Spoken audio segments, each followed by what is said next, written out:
சங்கீதம் 101. தாவீதின் சங்கீதம். இரக்கத்தையும் நியாயத்தையும் குறித்து பாடுவேன். கர்த்தாவே, உம்மை கீர்த்தனம் பண்ணுவேன். உத்தமமான வழியிலே விவேகமாய் நடப்பேன். எப்பொழுது என்னிடத்தில் வருவீர்? என் வீட்டிலே உத்தம இருதயத்தோடு நடந்து கொள்வேன். தீங்கான காரியத்தை என் கண்முன் வைக்க மாட்டேன். வழி விலகுகிறவர்களின் செய்கையை வெறுக்கிறேன். அது என்னை பற்றாது. மாறுபாடான இருதயம் என்னை விட்டு அகல வேண்டும்.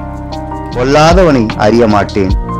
பிறனை இரகசியமாய் அவதூறு பண்ணுகிறவனை சங்கரிப்பேன். மேட்டுமை கண்ணனையும் பெருநெஞ்சுள்ளவனையும் பொறுக்க மாட்டேன். தேசத்தில் உண்மையானவர்கள் என்னோடே வாசம் பண்ணும்படி என் கண்கள் அவர்கள் மேல் நோக்கமாயிருக்கும். உத்தமமான வழியிலே நடக்கிறவன் என்னை சேவிப்பான். கபடு செய்கிறவன் என் வீட்டுக்குள் இருப்பதில்லை. பொய் சொல்லுகிறவன் என் கண் முன் நிலைப்பதில்லை. அக்கிரமக்காரர் ஒருவரும் கர்த்தருடைய நகரத்தில் இராதபடி வேர் அறுப்புண்டு போக, தேசத்தில் உள்ள அக்கிரமக்காரர் யாவரையும் அதிகாலமே சங்கரிப்பேன். ஆமென்.